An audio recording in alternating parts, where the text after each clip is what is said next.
guys? Rich here, One Real Estate. I'm here with Curtis Trujillo. He's actually the head inspector at WatchDog Home Inspections. Today we're going to talk about hazards inside of a home. That's why we get a home inspection, and he's going to tell you guys about it. So you want to tell us about our first hazard we have? Well, just right here, watch your step there. We've got a trip hazard here. There's about 1.5 inch difference in these two sections of concrete. So we always try to point out any safety concerns. This is definitely a safety concern. A trip and fall could potentially be fatal for an elderly person. So these are things that really should be addressed. This particular problem can be solved by a process called mud jacking. What they do is they core holes in the concrete and they inject grout underneath the slab at high pressure, and that lifts the slab right up, and they could just level it out, even it up, and you're done. It's a lot cheaper than tearing it out and replacing it with new concrete. That's beautiful, man. Everyone hates tripping. I know I do. There's nothing more embarrassing. But let's go inside. Let's check out what we got. In front of the stove. Why can a stove be a safety hazard? Well, there's a few things we look for in a stove. Number one is that it has the anti-tip bracket installed. That bracket is easily installed, but what it does is it prevents the range from tipping over like this. And it's important because if you go to the Consumer Product Safety Commission website, you'll see that dozens of people every year are seriously injured because of this. What sometimes happens is children will stand here to see what's cooking and everything comes tipping over on them.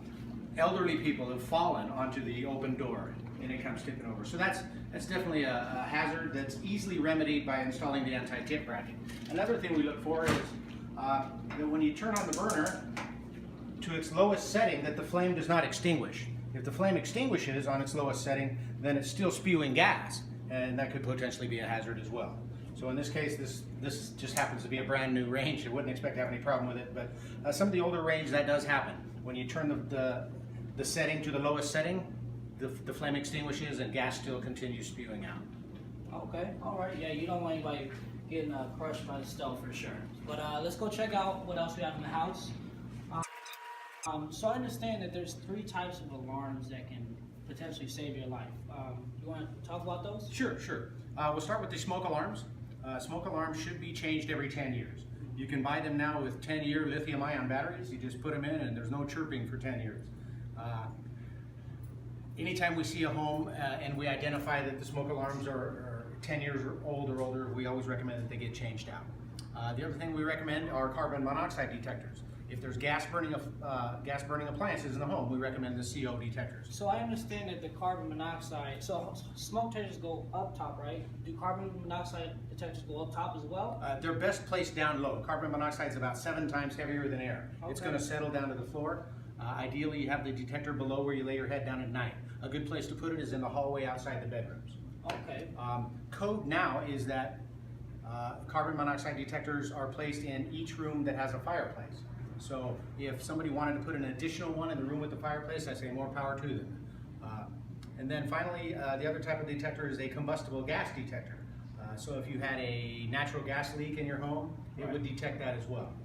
Oh, that's definitely helpful.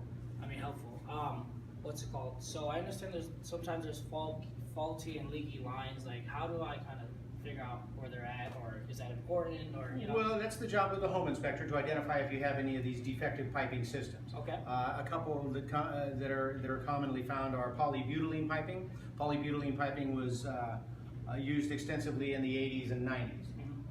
We know how to identify polybutylene piping. If we see it, we report it to the client and the client's realtor, because there's a possibility that you could have leaks, pinhole leaks, undetected leaks, and if they go undetected for quite some time, it could cause water damage or mold, that kind of thing. Oh, definitely don't want mold or water damage in my home. So I actually want to check out the roof today. Is that going to be possible? Sure, absolutely. Let's go climb a ladder. All right, hey, I'm dedicated, guys. Let's go climb a ladder. Follow me.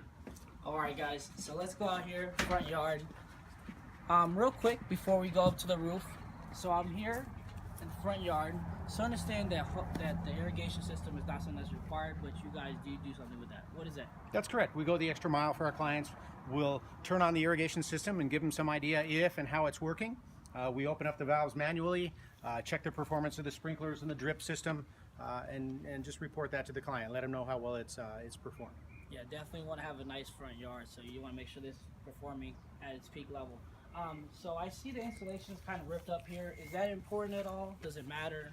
Yes, it is. That's your pressure vacuum breaker. They're not cheap, so it's important to protect your investment. I recommend you cover that up with an insulated sock to protect it from freezing and bursting. For sure, we'll tell the clients about that. So I'll check you guys on the roof. I'll head up there right now. We're here on the roof right now with Curtis. So what do you look for when you're on the roof? Okay, we look for things like this. We've got a cracked tile right here. Over here we have a slipped tile. That tile has slipped and it just simply needs to be pushed back up into place. The problem with this type of slipped tile is that the underlayment, the felt paper, is exposed to the UV rays of the sun, and that'll quickly deteriorate it, and that's what can cause roof leaks. So these types of problems should be taken care of right away. I'm looking for all this vegetation that's blocking the flow off the roof.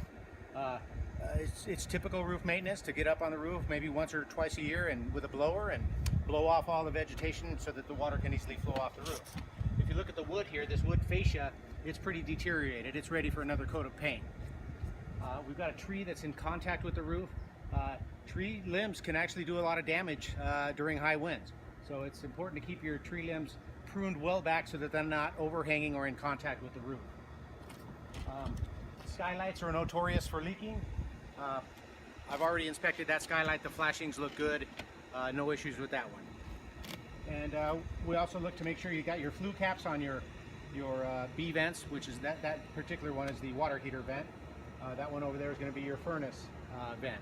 So we just make sure we got rain caps on those. And then we just generally look at the flashings on the roof and the general condition of the roof and report on that.